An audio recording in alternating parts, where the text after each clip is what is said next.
amateur presentation. Welcome back to another Untitled movie review. I am your host, Matt Rohrbeck, alongside, he's allergic to tomatoes, but he is tomato meter approved, Eric Merchin. Matt, evil dies tonight, I guess. Evil dies tonight. Evil dies tonight. Today we're a little bit late, but we are reviewing David Gordon Green's Halloween Ends, starring Jamie Lee Curtis, Andi Matichak, Rohan Campbell, Will Patton, Kyle Richards, and James, Jude, Courtney, and more. All your favorites are here. We'll be doing brief spoiler-free thoughts at the beginning for just probably a couple minutes here, and then we're going to go full onto a spoiler review because it's been out for a weekend now. And I think this movie will be more fun to talk about with spoilers than trying to kind of dance around some of the elements in the movies. So without further ado, Eric, I'll let you kick it off. I don't know if we need to tell people. We don't really. It's the third of David Gordon Green's Halloween movies. It's the fourth in this timeline following John Carpenter's original film. It is the final Halloween movie, at least in this timeline, or not. Michael at the end of the movie see, here's the thing. We're going to spoil the last two movies for sure, because this is the third one. If you're watching this, you probably watched the other ones. We just said Evil dies tonight a million times. Evil did not die that night. Spoiler. It is still around. And so this just follows 4 years after the events of the last two films. Michael Myers still out there, nowhere to be found. Everyone in Haddonfield is just going, where is he? Where is he? Where is he? And then that's pretty much all you need to know. And it's a Halloween movie, or is it? Eric, do you want to kick it off, or do you want me to go? I mean, you just kind of summed it up perfectly right spoiler there. Free. Yeah. But in terms of how I feel about it, I actually kind of like the movie. I think it's one of those films where, we didn't see it until a little bit later, so you can say, oh, are you just taking the contrarian opinion? But when you watch the movie, I think expectations do play a role in what this film is. Yeah. And I think once we get into the spoiler section, we'll get into why the movie both works and doesn't, and ultimately does have some value. It's just what you're being sold isn't necessarily what the film is. Yeah. And that's going to upset a lot of people, and understandably so. I get that. Marketing is a very strange sort of artistic form onto itself, and you have to kind of think like the studio, Blumhouse and Universal, are looking at it from a point of view of commerce as much as they are as art. But with this, it's just fascinating to think like, okay, if you look at the Halloween franchise as a whole, it has done some batshit crazy things throughout its entire run, to the point where looking at it as an entire franchise, I think, is more interesting than just looking at like individual films, because a lot of them individually are terrible. I think John Carpenter's Halloween is a masterpiece. Yeah. It's the film that defined not only a subgenre in the slasher films, in that canon, but also with just how horror movies would be perceived for a decade moving forward, and always kind of being compared to that original movie, and that original movie never being replicated. 3, I think, is an anomaly onto itself, and that will be a conversation that we'll probably be talking a lot about when we get into the spoiler section. But 3 is also one of those films where it's like, when it came out in the early 80s, it was vilified because it didn't have Michael Myers in it. So when you're watching that film now, I wonder why this uses that title treatment. Yeah, it's been reappraised since then, but it took 40 plus years to do so in order for people to come around on it. But that movie onto itself is actually a really good Invasion of the Body Snatchers-esque storyline. Rules, man. Tom Atkins is awesome in the movie. Tommy Lee Wallace, the director, didn't get enough credit for it, and it was supposed to be an anthology series moving forward, but Michael Myers was such an iconic villain that people wanted him back. 4 and 5 with Danielle Harris are a complete blur. They're terrible, and they were at a point where they were being rewritten, and there was a writer's strike, so they kept adding things that they couldn't really expand upon. They left it hanging. There's this whole thing with this druid cult that's kind of brought into Halloween 5. From there, Halloween 6 is a complete and utter mess. There are 2 cuts of that movie, and neither one on its own makes any sense. There's the theatrical cut, and then there is the producer's cut, which, if you watch both of them, it makes one whole movie. But if you watch, either the theatrical or the producer's cut, it's by itself, it's so incoherent and all over the place. It was Donald Pleasant's last movie, as Dr. Sam Loomis. And he was really sick at that point as well, so they couldn't really do any reshoots to kind of, bring him back, because at that point he was basically in the hospital. So with that movie, like that kind of left it for a while, and then the reboot, which was H2O, kind of also brought some of the continuity into it, but then kind of also ignored the Danielle Harris stuff. And then from there, it's like the X-Men of horror franchises, where it's like continuity doesn't matter. We're gonna jump around. This character might be here, might exist, might not. Yeah, and Halloween 6, by the way, is Paul Rudd's first film. And then after H2O, which was actually also Josh Hartnett. He Paul Allen Rudd or something? Yes, his full name, his Christian name, or his Jewish name. And then from there, Halloween H2O, you had people like LL Cool J and Josh Hartnett and Michelle Williams in their earlier roles.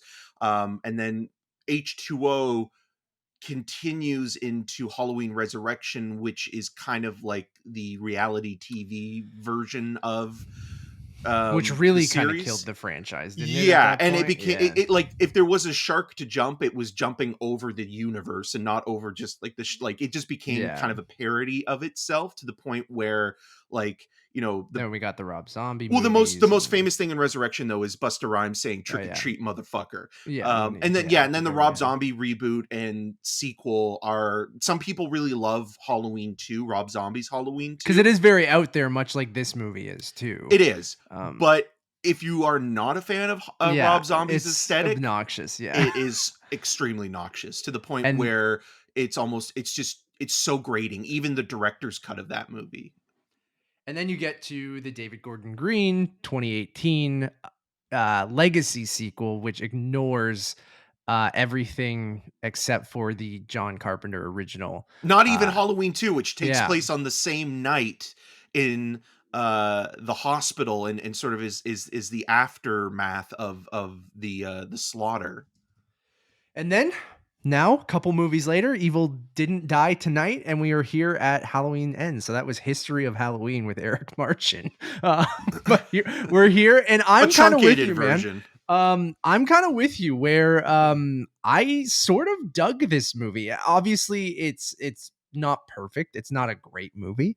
But I think if you get on its wavelength, and it takes a while for you to understand what it's doing, and I think expectations come into play for sure, Eric, which you mentioned.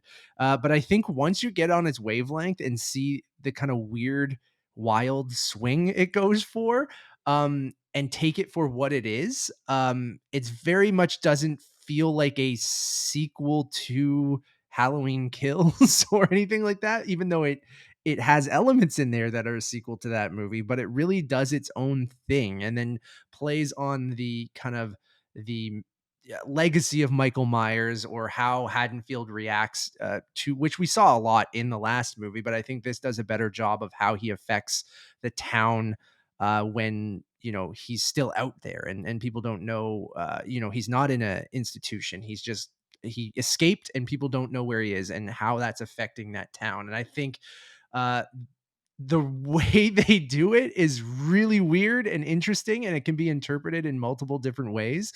And that's why we bring up Halloween 3 and other kind of things. It does almost feel like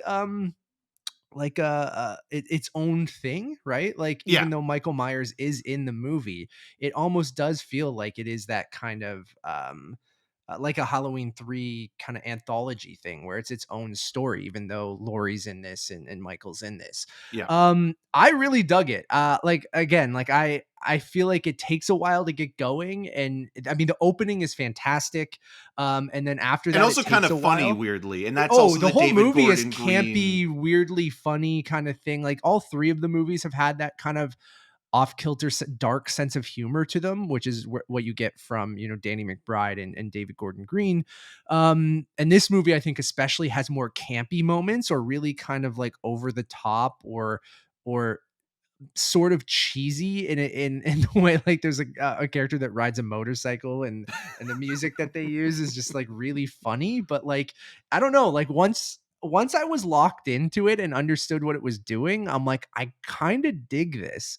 And that carried throughout the whole thing, and I think we are in the minority, and I feel like this movie, much like Halloween 3, might be reappraised many years down the line for doing 3 something decades later, Halloween doing Ends will something be, interesting or different. yeah, Like a that's masterpiece. I mean, I think a lot of the reason people go into this and wanted that final movie like Laurie versus Michael, more just Halloween, what we expect a typical slasher movie, and you don't really get that here. So I really like it. I don't know if you will, depending on what your expectations are. So if you haven't seen the movie yet, go in with an open mind and just understand that it's going to be a little weird. It's going to be something that you're not really expecting. It's not going to be your typical Halloween movie, but it does have a lot of the trademarks and things like that. It's just I think it went in a different direction than people were expecting, and I liked it for that.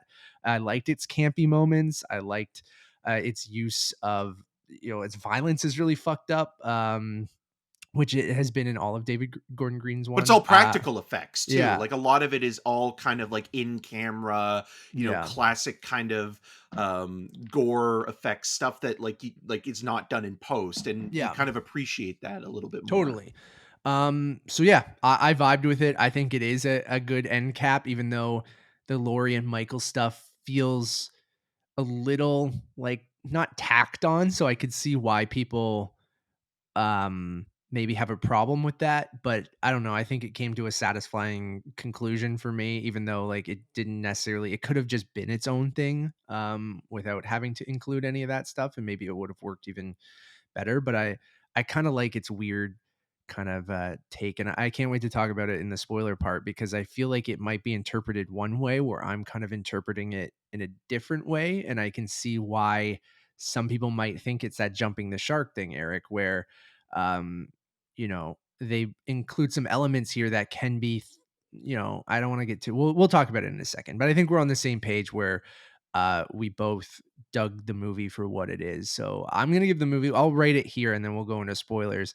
I'm going to give the movie a 3.5. I think like it's again, not an amazing movie, but I enjoyed myself and I think I could even like this more on a rewatch down the line just because out of this franchise, which Eric just so elegantly recapped, I think it is one that it's at least trying to do something or trying to say something as well.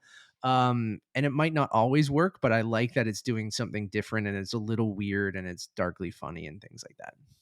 Yeah, I agree. I think David Gordon Green already gave us the Halloween movie with the 2018 Yeah. version. And with that, it's like you can watch that movie and look at it as a self-contained story and be happy with it. And Yeah. like that is basically like the It could have Force. just stopped there. Yeah, that's the Force Awakens of Halloween. The Yeah. greatest hits, but very fun, campy. Like it plays on what John Carpenter created, all those Really years well. ago. Yeah. And then Halloween Kills, looking at it, almost Halloween Kills is still not a great movie, but I almost appreciate it a little bit more as almost a prologue to Halloween Ends in terms of Yeah. turning the community into that kind of mob mentality Yeah. structure. It does work better after seeing this movie, I Yeah. think. So you can look at Halloween Kills now as an extended prologue, a feature-length prologue to Halloween Ends. But Halloween Kills was one of those movies where it's like, okay, well, we're going to give you the most extreme version of Halloween to the point where it's going to be like, just extremely violent and gory, but it's also goofy, but not in the kind of way that you were hoping for. Yeah. And it kind of felt like it was just too much. with Halloween Ends almost feels like it is like, if I'm talking about like Star Wars again, it feels almost like it's the last Jedi I was going to bring that up too. of this trilogy, where it really does try to take what's already been established and do something outside the norm. You know, people have talked about other movies, other John Carpenter films that it's closer to than this, than the original Halloween. But when you're watching it and you kind of begin to understand what David Gordon Green and the writers, including Danny McBride, are going for, it's actually a more fascinating and reflective film on, you know, contemporary America in a lot of ways. And I think also it just works as kind of, again, that, you know, Haddonfield small town, very isolated community kind of aspect, where like you kind of feel trapped inside, you know, a place where you want to escape or you want to leave, but you know, the things that haunt you from your past always loom over you when you're in, you know, this small sort of region. And with that, like I love that aspect of it as well.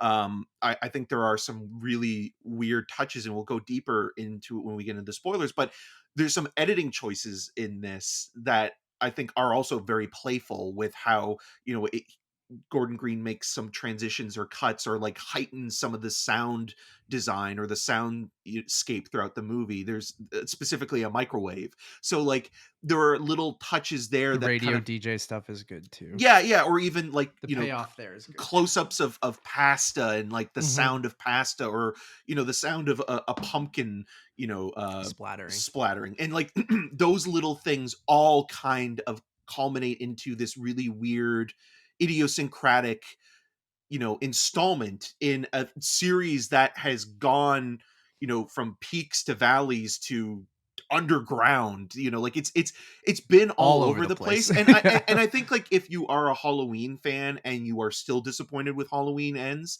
that is okay. But if you've only seen this trilogy and the original movie and haven't watched all the other Halloween movies, you should do that before completely judging Halloween Ends, because there are a lot of crappy Halloween sequels. Like Halloween 2 is fine, but like a lot of people complaining about Halloween Ends, Laurie Strode and Sam Loomis, Jamie Lee Curtis and Donald Pleasance's character are barely in that movie. You know, Yeah. they're at the beginning and end of the film.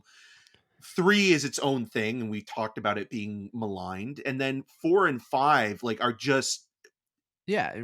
they're all over the place. And it's Yeah. like, if you see those movies, like those films are in At least almost, this is taking a wild swing and trying to do something. but it's competently done. Where Yeah. I think Halloween 4 and 5 and 6 are almost, they're almost incompetent in terms of how they're structured, in terms of how they're presented to you.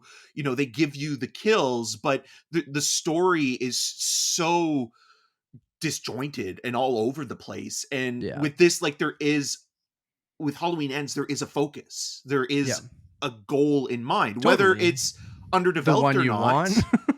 or the one you want. Like I think that's something to criticize, but this does feel like it has a distinct vision and purpose, and it's not just kind of simply coasting on, you know, what has come before. And I almost appreciated that more, and that's why I'm also giving it a 3.5 out of 5. Hell yeah, brother. All right. Let's go into spoilers so we can talk more about this freely.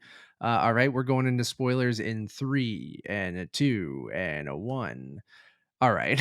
So Evil dies tonight. Evil did die tonight. Absolutely. And you know, if to get into, not to start off with some criticisms, but there are those kind of things there, like the classic screenwriting tropes of like showing you every little item that's going to come back at the end. That just always annoys the shit out of me. Like right when I saw the car crusher thing, I'm like, they're gonna use that later. Yeah. They're gonna like, oh, the flamethrower thing or the torch. I'm like, oh, that's gonna come back. And every little thing you can see, even the splattering in the microwave gives Laurie the idea of the pumpkin at the end, those kind of things, and even using that to distract Michael. And you know, Kyle Richards being in the movie for no fucking reason at all, like making her survive survived the last one, and literally just being there to be like, look at the dad wants to forgive the guy. Well, she's a Anyways, tarot card reader as well, right? So it literally, there's no reason other than Universal owns Bravo, which then airs Real Housewives, for her to be in this movie. Like, gotta that's get the only that reason. demographic into the theater.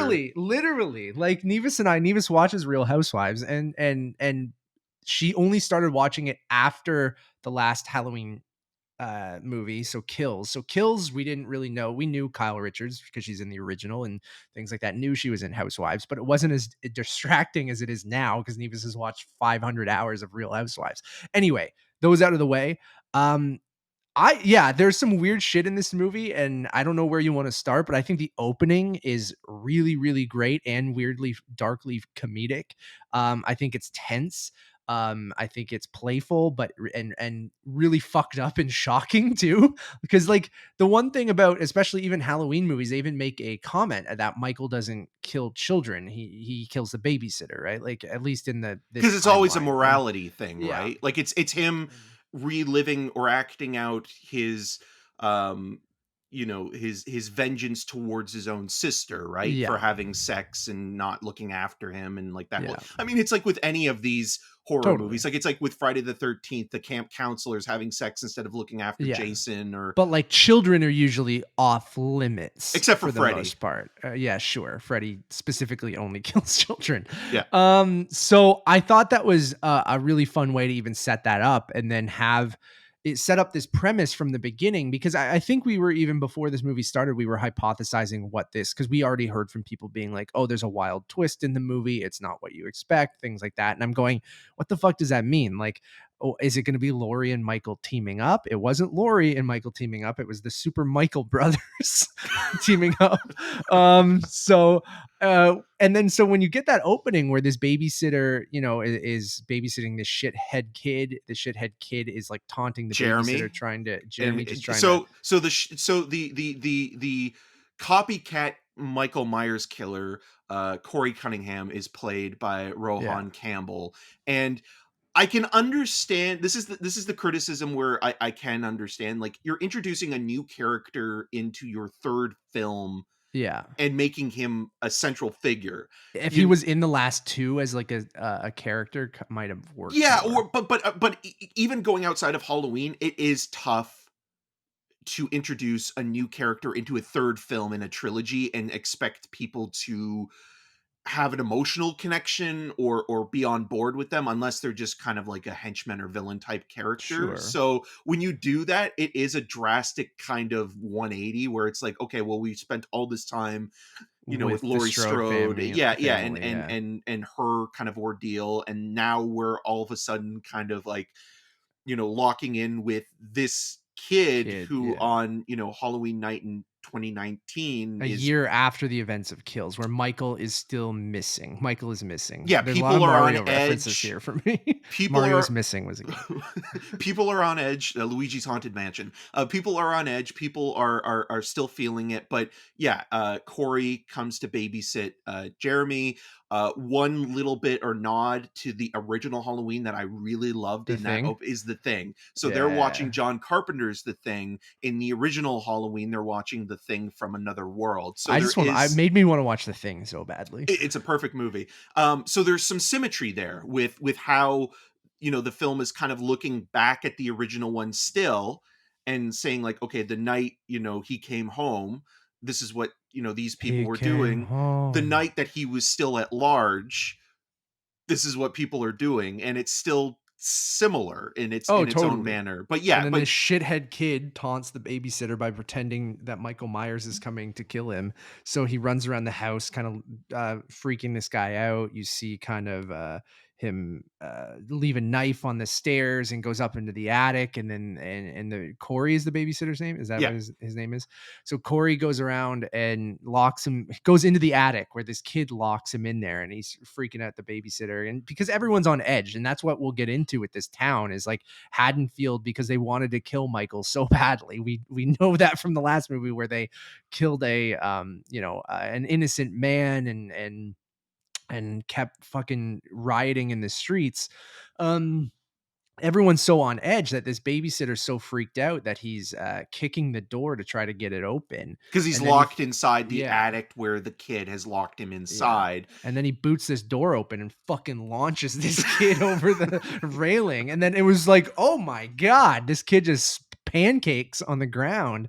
And conveniently, his parents come home at the exact moment. And there's a lot of that in this movie, which is like The comedic kind of yeah. punchline to the scene, or the scare, or the moment of shock and awe where Oh, it's definitely shocking for sure. but it's also, again, very funny because one, the kid, Jeremy, is a terrible brat, and it's kind of like you're expecting something horrible to happen, but then what it's doing in that scene as well is it's setting up the idea that this is going to be a different take on Halloween, to the point where, as the movie continues, what it reminded me of the most was the documentary series Making a Murderer about Steve Avery, where you have somebody that's accused of a crime originally, and they pay for it, or they're Proved proved innocent in this. innocent, Yeah. but then they become the monster that everybody always expected them to be. So it's like, you play the part, you be the part.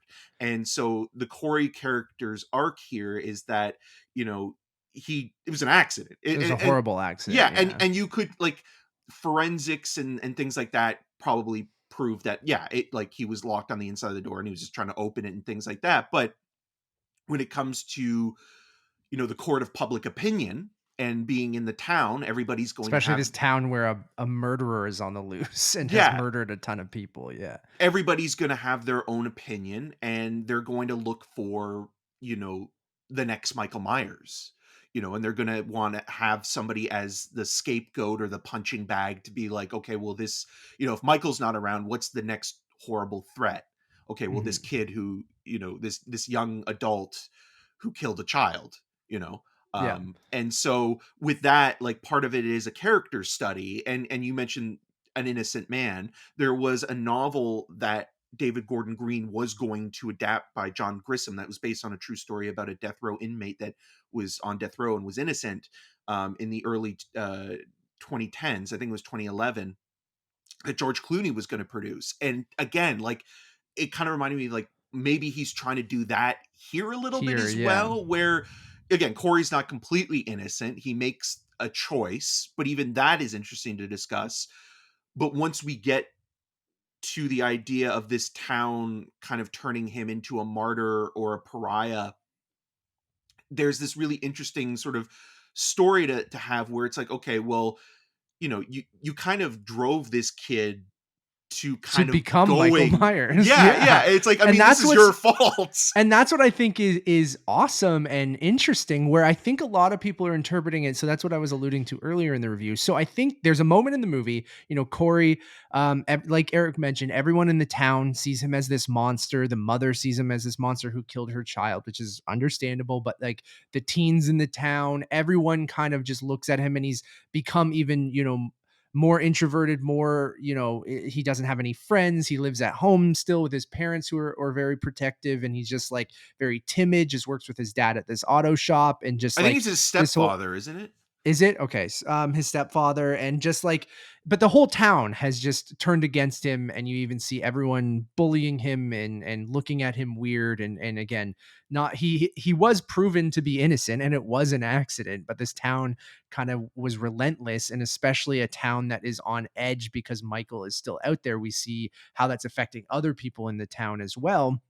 Well, even And Lori, right? and Like, Lori, Lori yeah. gets blamed for, poking the Everything bear that, yeah, exactly. Like we have some characters that show up from the last movie, the that one survived. Yeah. that survived and things like that. So, and Lori is the only one that kind of sees Corey, and understands what situation he's in, and tries to help out a little bit. Her granddaughter feels like a completely different character in this movie, which is a Yeah. weird thing, but we'll get into that.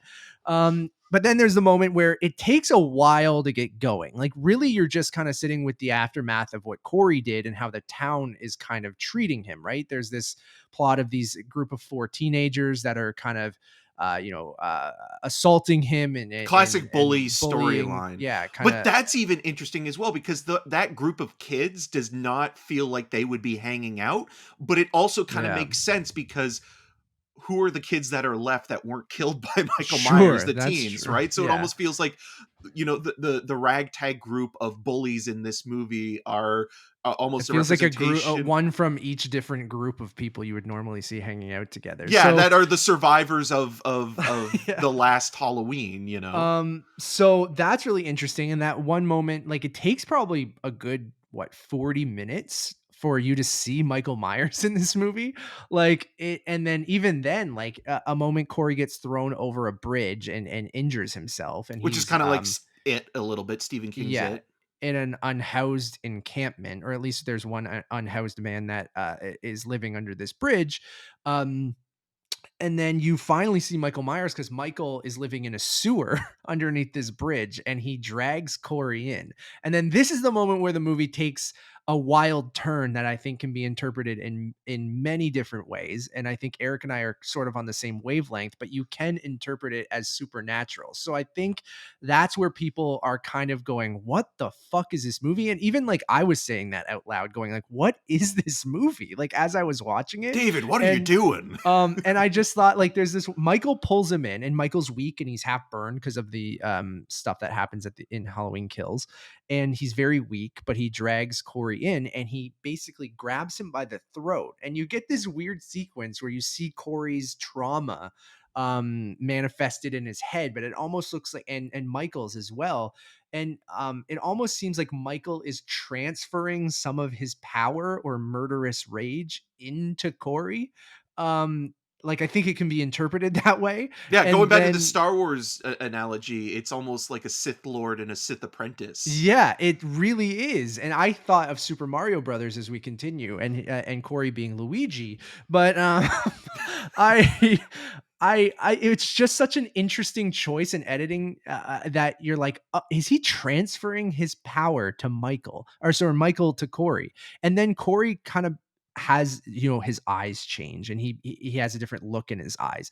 And I then, as the movie goes on, started to interpret it as, you know what, this town has just broken this young man so much that when he sees Michael, and Michael lets him live because Michael either kind of sees some evil in Corey, is that Corey realizes I can kill all these people that have wronged me or that have been mean to me or that have you know, that not necessarily transferring his powers, but like it's when he sees Michael, he finally understands that like I can do that and I can get back at all these people. And I don't interpret it as supernatural, although there are some things that contradict that, as Corey brings back a shitty police officer that is dating Laurie's granddaughter. Played by Andi Matichak. Yeah. Yeah. And Michael ends up killing this man, and it seems like he gets his strength back after he murders him. Which I'm is like, very much like Little Shop of Horrors, where yeah. you have Seymour leading, you know, people into, you know, the shop to be fed to Audrey too, you know, like Yeah, that's kind of what it reminded me a little bit. Like every kill totally. makes Michael strong again or fulfills that supernatural element. Yeah, Do you think of it as supernatural, or you think? I think Or you do you can look think at it as yeah, both. I think yeah. there's an interpretation to be made in both ways. A fellow film critic friend of ours, Stephen Ellison, made a point that it reminded him more of John Carpenter's Christine, where you look at that movie, Christine possesses the owner of the car, played by Keith Gordon, and you know he goes from this kind of nerdy, kind of meek, milquetoast kind of character to becoming cool and confident and suave, and to the That's point kind of what where he happens takes here. off his Yeah, glasses and yeah, like has slicked back hair and things like that, and that comparison I think, you know, is checks apt. in. Yeah, for Yeah, sure. and then there's also even comparisons to, you know, you're wearing a hat with a smile on it with kind of funny, like even with Smile out now, the idea of transferring some sort of demonic power or Power. Yeah, possession onto another person, or you know, It Follows, and there's a bunch of these movies that kind of deal with that, and sort of, you know, grief and trauma in film and horror movies in general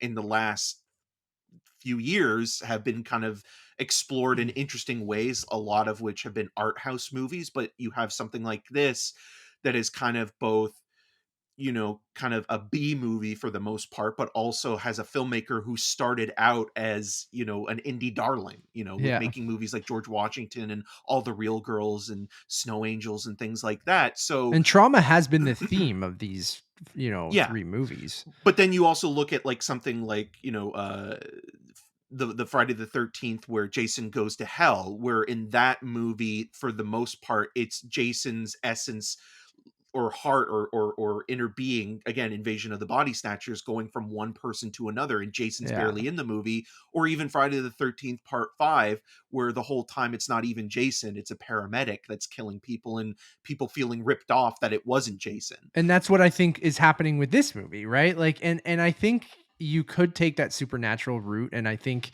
to your point, Eric, earlier when you were talking about if these 4 Halloween movies are the only ones that you've seen, John Carpenter's original and the 3 David Gordon Green ones, there wasn't a supernatural element in any of those, right? And Well, then there if you was didn't there was a hint of well, it, because with Michael when, being the shape and just being well, like unkillable almost. yeah, and But when Michael, and always being called the boogeyman, but when Michael yeah, dies or gets shot by Donald Pleasance at the end of the first movie, he falls on the ground, and then yeah, when he disappears, his shape leaves an imprint on the grass and yeah. literally kills the grass that he's on. Yeah, so there's always a hint of it, but I think, to a normal viewer, I don't necessarily think they perceive Michael Myers as a supernatural entity. They just think he's like an unstoppable killer. So like I feel like maybe that in this is the thing that's so jarring to people, or that jumping the shark moment, because if they haven't seen Halloween 3 or they haven't seen 4, 5, 6, where there are the druids and the other supernatural elements that they bring into the franchise, that I feel like that can be jarring to the point where it could lose people. And then you end up getting very little Michael in the movie for the majority of it, which I think will also be a disappointment to people. But then you have Corey going on, a rampage, killing all the people who wronged him, like I mentioned, and he ends up using this kind of it's a clown mask as well, isn't it? Well, That isn't it a or is it scarecrow like mask? scarecrow? Thank you. Because Yeah. he always he's at the party and he's like, Yeah, "Oh, he's it's the a scarecrow." scarecrow. Yeah, And see, going back which to I that, get, the timid scarecrow who yeah, becomes this confident killer, right? Like, yeah, and going yeah, back to that scene that you mentioned with, when he sees the mum again, that reminded me also of Jaws, where Chief Brody interacts with the one mom whose child was eaten by the shark when the beaches were still open, yeah, right? Where like you understand where the mom's coming from, even though mhm. having watched the opening of the film, That it was a that mistake, it was but an yeah, accident, but a still, horrible even if it was an accident. accident, the mom's not gonna ever see it that way, which is totally understandable. But then I like that it kind of mimics the OG Halloween movie, right? He starts killing with this homemade mask kind of thing, and he starts just going after people who have, wronged him in his mind, and then he's basically then teams up with Michael, and then it, like you said, with the Little Shop of Horrors thing, which is I think funny. He's ends up kind of helping each other. Michael is almost like teaching him, and I made a joke about Super My Mario young Brothers and apprentice. yeah, or Star Wars or anything. And then there is that element of Christine as well, where he starts to get confidence because he's killing and he feels like he's in control of something and taking back his life and these people who are rude to him. So he ends up, being a little bit more confident. He starts dating Laurie's granddaughter, which I keep forgetting her name, the character's name, Allison. He starts dating Allison, and then Laurie even has this kind of supernatural ability where she like senses Michael's like aura in him, but she keeps saying she sees it Essence in of his eyes. Michael on Yeah. Corey. It's like Yeah. a cologne that kind of, Yeah. because at first, because Laurie is the one that sees, a common, a fellow survivor Yeah. in Corey, right? And In she's the trauma, one right? that Yeah. yeah, and she's the one that kind of, is trying to set up a meet cute with Allison and Corey. And then once, Corey has gone through a bit of that transformation and being exposed to Michael, Laurie becomes almost like sort of like a nuclear waste like detector kind of thing, where it's like, wait a second, you're different from the last time I Yeah. saw you, and Yeah. like I And sense I sense something in you. Yeah. essence of evil on you.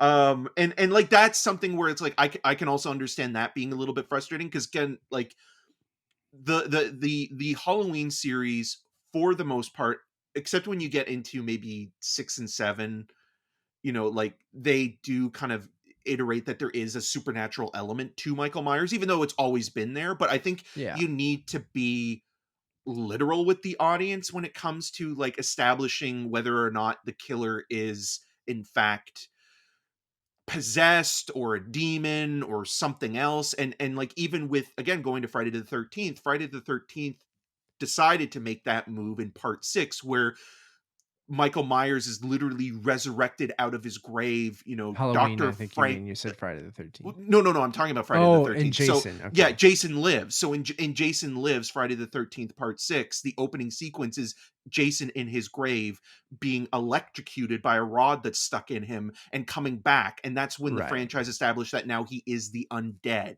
Right. Before, it was still just Jason it was just Jason. Like, he was still living. But then it was like, okay, well, now he's been dead because he was killed in the 4th movie. And then the 6th film picks up with, the main character of that, who's played by Corey Feldman in that movie. And then Tom Matthews in part 6 comes in and then, tries to like destroy the grave, but then accidentally resurrects him. And then with that, it's like, okay, well, it's telling the audience, okay, from now on, Jason now is the Walking Dead. Mm-hmm. And where this is always kind of alluded to it, but never until in this. Again, here I think it can be. I don't know. I love that it's kind of a talking point, right? Of going, is he possessed? Is he just, is that a shamrock mask, a silver shamrock mask? Well, that's what I mean. And even him going back and trying to get Michael's mask, like he needs that. Like he's not strong enough unless he has Michael's actual mask, I think is kind of interesting as well. And then it ends up turning him against Michael because Michael was on his side at that point until, he took his damn mask and then Michael comes back to get it. So, I think that's the most interesting part of the movie. And I think it drives Corey to do, all these horrible things. And like you said, it makes a murderer out of him. This town makes him a murderer and he gets revenge on this town for how they've treated him over the last 4 years. And then you have the whole Laurie Michael thing, which like I alluded to earlier, feels like a little tacked on to the very end of the movie because it feels like it wants to do this other thing, but then knows it has an obligation it has to go back to like, oh, we got to wrap this up. Yeah, evil does need to die tonight. So it's just, I mean, I like the last sequence with Laurie and Michael. Like it's fine. Like but I think it was done better in Halloween, the 2018 one. Like that whole sequence with them in the house in that movie, I think plays on those tropes and things that we saw in the first movie so well that this just feels a little bit more of the same of Laurie just getting one up on Michael and then finally going. It's that thing of like, unless you see them die on screen, he's gonna come back. So why not just throw him in that car crusher and crush his body, which I knew was gonna come back to that. On top of that, I don't know where you want to go if there's more, Eric, but like some of the kills I thought were interesting too. Like I love the kill, which is darkly comedic, of the radio host with his fucking Willie tongue. the Kid, which is also somebody mentioned it online, but it's when you see his face and it's a practical effect. Yeah, it's a reference to Larry Cohen's The Stuff, where one of the characters' faces opens up and then it was really gross. Nevis and I have very different reactions to violence. She had to close her eyes multiple times and I had to tell her when things were over. Me, I'm laughing my ass off every time there's something really gory. I'm like, that's fucked up. That is so gross. And the movie over and over again gives you, like, that's the thing with these David Gordon Green ones. And I guess the Rob Zombie ones were very violent too, but like, they are very violent. And the kills in this are not necessarily creative per se, but like they're brutal. They are brutal. And like I think the one bully who's kind of the least of the bullies, who's kind of like, you know what, we shouldn't be doing this, gets the most brutal death. Like literally like climbing over the fence and you think that she's out, and then the tow truck comes over, runs her over, traps. Another Prometheus situation where why aren't you running left or right? Right. but in the moment, I mean, like, you're not thinking that way, right? I know, I'm teasing, but like, but also that is fair, because horror logic is a different kind of logic altogether. Totally. But then she's trapped under the fence and she's still alive, and you're just like, Jesus. And then she watches her friend be Get torched, blowtorched. and then her face gets crushed, and it's like Yeah. the character who is like the least, Yeah, Nevis even mentioned that villain. being like, "Oh, she didn't really do anything wrong." I'm like, Michael No, doesn't give, or not Michael Corey in this situation, right? Or no, Michael kills but her, it almost right? is like it's almost like, well, maybe you are the worst of them because you were the one that still has a conscience and you didn't do Yeah, anything. So that's maybe true. you You're have to pay. complacent. Yeah, Yeah, you have to pay, for, your totally. You complacency. can't just say, "Hey, we shouldn't be doing this. You should do more." I love the team up situation with the doctor and the shitty doctor sleeping with The the nurse. annoying nurse. Yeah, Yeah. like, I Well, thought that that death team sequence up sequence. is fun as well, and like the promotion, like but I think we should talk about. I think something that maybe is a little bit underdeveloped, even though I like the idea of it, Yeah, but it doesn't work. And you already kind of mentioned it, was that Annie Matichak's character Allison yeah, dating yeah. Corey. The whole time I was watching it, I was like, what do you see in this guy? Like, Right. I don't understand it Because it other goes so than. quickly, right? Like 2 days later, and they're already going, like, But she's so, interested in him, like, right, like, as yeah, she meets him in, the emergency room and he's getting stitches, and also the infection kind of being a metaphor for yeah, Michael Myers and infecting him him. Yeah. yeah, but there's something about it was like I never bought into the relationship No, per se, and even it's though I didn't cheesy, mind the and idea, and you could say like, oh well, people who have suffered trauma might, bond closer and quicker together and things like that. But I never felt the chemistry between Andy Matichak a lot of and cheesy Rohan motorcycle Campbell. sequences Yeah, and I that I do think loved. that the performance by Rohan Campbell isn't necessarily the greatest. He weirdly reminds me of a combination of Andrew Robinson and Caleb Landry Jones kind of smushed together. Okay, And when he yells, look up Andrew Robinson right now from I will. Hellraiser and Dirty Harry. He looks like a younger version of him from those movies.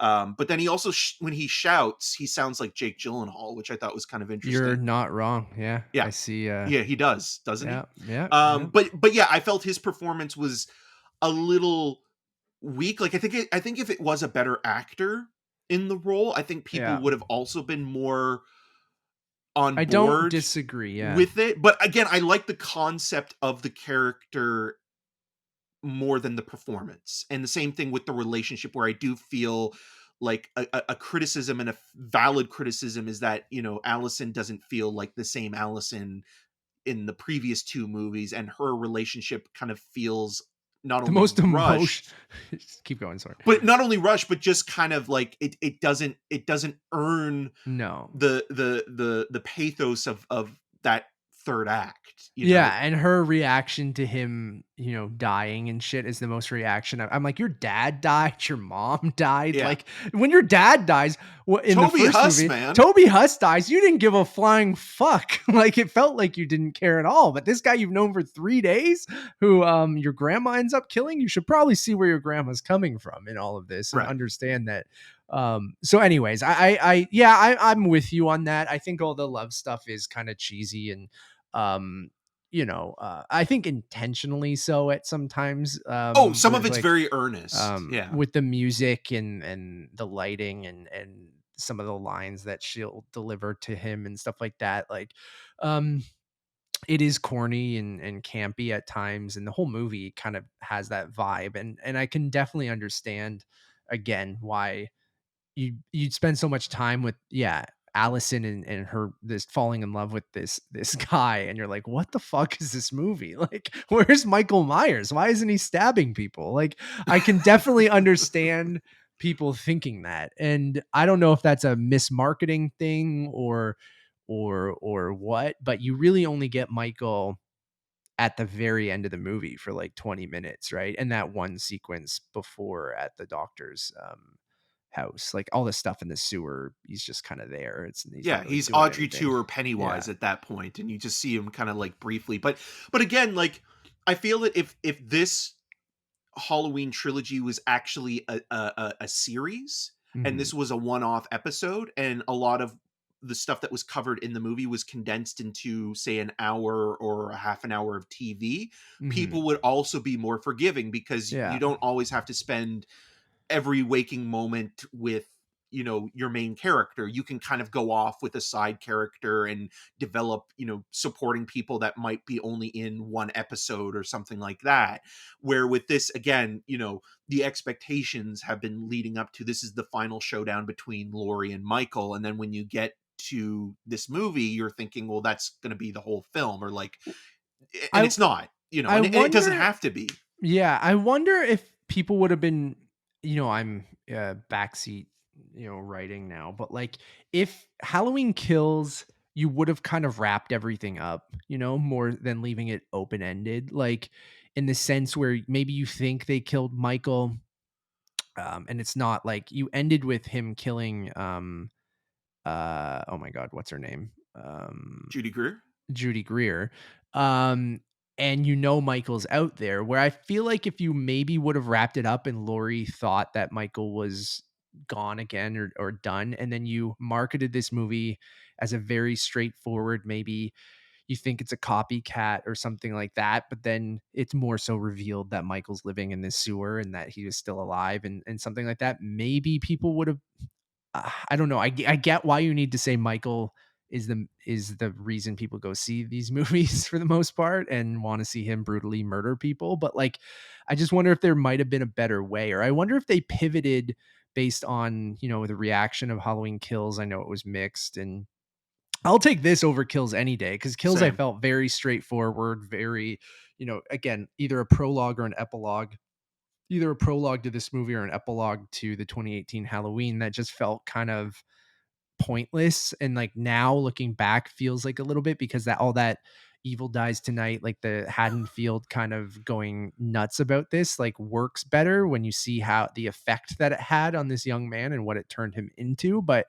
I just wonder if maybe the reaction would have been better if you were a little bit more straight with what this movie is, right? Because Right, then or I if this think, was the second film. I think if this yeah, was the second film, maybe people would have also been more forgiving, because it's like, okay, well, you know, it didn't have a lot of Michael Myers in this one, but there is a third one to anticipate, where yeah. it's like, this is the end of this trilogy. Which is what Laurie was barely in Kills, right? And Yeah, then I mean, like she's not in this that even much either. 2018 Yeah, that much. I mean, yeah.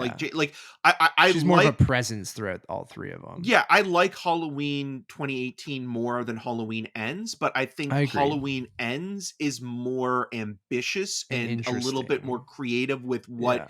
it's trying to do and what it's trying to say. And I think in the process, it is also being literally, you know, stabbed to death by the fans, because it is taking such a drastic shift in its approach that it's like, okay, well, we came for this and now we're getting something that is Whatever the hell more, this is. yeah. And it's like, okay, well, you know, like it's better than maybe like having like at the end of the movie revealing that it wasn't Michael Myers the whole time and it was a, you know, a crazed paramedic like in Friday the 13th part 5. But yeah, I get the animosity towards it, but I also think that if you look at it for what it is, you can look at it and say like, oh, this is actually doing something really interesting within the slasher flick canon, and like it actually is better than, I would say, 99% of slasher movies in general, you Yeah, know, I from the agree. 70s and 80s. Like it actually has something to say. It still is brutal. It still maintains the kind of visceral quality of what you've come to expect from a lot of these movies, but it is doing and saying something really, I think, profound in a lot of ways. It's obvious, but it is still, it works for this movie and it works for what's been going on in the US in the last little while, especially again with mob mentality and with, you know, like the idea of bringing up making a murderer, like the idea of small towns picking their villains and whether or not somebody actually is one, and you know, making them an outsider. And I think that there's something there to say. Whether or not it was meant to be in a Halloween movie, that's another thing. And I think, you know, you But I mentioning think that that's cool to use like an iconic character like that for that it's kind a of Trojan story. horse, right? Yeah. Like that's kind of what this movie is. Like Michael Myers is the Trojan horse, but then when you go inside it, or when it opens up, Yeah. it's Corey inside, Yeah. you Yeah. know? And with that, it's like, that's People don't going to, want Luigi, they want Mario. So. yeah, or they want Wario, you know, they want one of the two. But when you're watching this, it's kind of like, oh, well, this still is paying homage to the franchise. Like even having kind of the old, homeless man, like that is a reference both to the original Frankenstein and even, Halloween 5, where a drifter kind of saves Michael Myers and brings him into his little kind of ramshack cabin and sort of takes care of him before Myers kills him. So like it's still very much paying tribute to even the bad movies within that series, but at least it is also trying to do something unique and original. And I think that's even why they have the same font type or text As Halloween for 3. as Season of the Witch, because it's kind of like, okay, well, we know that this movie is not what you are expecting, and we probably also realize that it's going to be maligned like Season of the Witch. If this was called like, Corey Kills for the first time or something like that, or like was an indie horror movie, I think it would have gotten more acclaim. But because it is within this built-in franchise and being the third in Gordon Green's trilogy, there are expectations to play. But I even liked the shopping mart romance between Will Patton and Jamie Lee Curtis, which reminded me a lot of David Gordon Green, where like that scene in Manglehorn where Pacino is talking to Holly Hunter's character in the bank, and then that one guy starts to break out into songs singing to his partner that's also a bank teller, and like this beautiful moment where it's like this guy is like giving this soulful rendition, and then everybody starts clapping and it's like, wow, that guy's really good, and then it kind of moves on and never talks about it again, where you have Laurie and Will Patton and Laurie kind of having this like talking about picking up the pieces and moving on. Cherry blossoms. Yeah, and Frank learning, Japanese, and kind of, like the employee there that's at the that's at the front kind of looking at them being like, you guys are like a bunch of teenagers, like that stuff I think is actually kind of, there is more personality in those moments than, what a traditional Halloween, Friday the 13th, Nightmare on Elm Street, any C, D, F level horror slasher movie would give you. And again, I think that those moments actually make this movie just a little bit more conscientious, I agree, man. I think it's definitely, I hope it's a movie that I'm sure we'll get another Halloween movie. Oh yeah, like, evil never dies. It will never die. I would love for them to go that anthology route. Like again, I've always wanted them to do that. Like call it Halloween. Have it take place in the same universe, or have it all like Haddonfield is fucking cursed and shit always happens to them or something. I don't know, but like I would love, like, this does very much, I agree with you, feel like an intentional kind of thing like Halloween 3, where it feels like an anthology movie that still has Michael in it. And whether they continue Michael's like that, the horror host of the thing, him and really, Laurie, Yeah, so I don't know. I hope they do continue them and just use the name and use it in interesting ways. I would love like a something to, I wanted an even more direct nod to Halloween 3, right? Like if you were gonna go, but I like that, like Corey puts on the mask and he sees the silver shamrock logo in there inside or something. Yeah, like something like that would have been great. But I mean, I'll just take a font because that's like a little tip. Well, you also have The Guest, right? Which has the scene where The Guest, where you see those three masks in the maze sequence at the end of the movie, right? So other filmmakers have been influenced by Halloween 3, and it now is considered to be kind of this like, reappraised classic, so to speak, for what it is, because people now are more accepting for it not being a Halloween movie. And I think very much like this movie, people went into Halloween 3 and they go, where the fuck is Michael Myers? Like, and they go, why did we do this? Mikey. So I feel like this has the same reaction, and maybe it won't be, but like, I hope people revisit this in 30 years and go, you know what? Halloween Ends did something interesting. And then they'll come back to this and be like, these guys, they were ahead of their time. They were pioneers. Thank you all for listening or watching. We really, really do appreciate it. You can check out all of our other reviews and podcasts over on untitledmoviepodcast.com or on YouTube or on podcast services. We have a lot more that you guys can check out. We have a very fun Tar Wars review, which is Eric and I battling over who has the better opinion on Tar.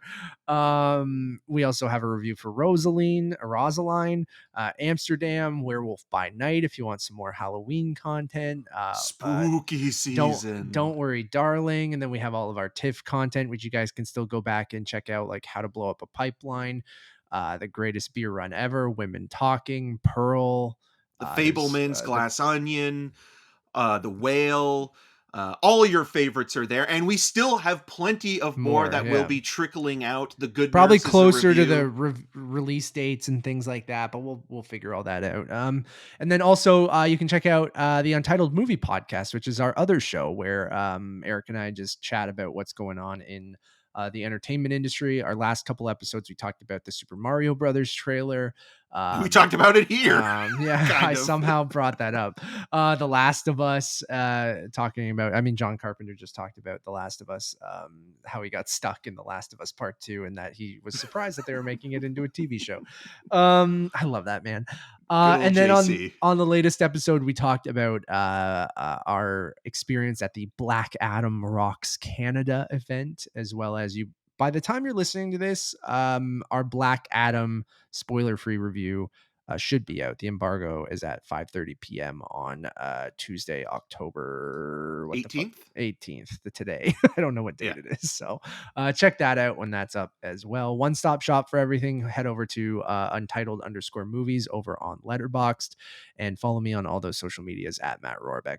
And I'm Eric Marchand. You can find more of my video reviews, including a sort of truncated version of the Untitled Movie Podcast show, where Matt and I do a TIFF wrap-up episode and talk about the movies that we really enjoyed. Also, because it is spooky season, we should also mention that Matt did an interview with Zach Kreger, the director of Barbarian, which that's over on the other channel. Yep. Yes, which is also a movie that I feel we'll be getting more people seeing it because of it being October. And it's a really good interview. It's only about 5 or 6 minutes, but Matt asks some really good questions and Zach gives some solid answers. And it's one of those movies where it's like, it kind of surprises you a little bit. So definitely check that out as well. And on the social medias, you can find me at EM6211.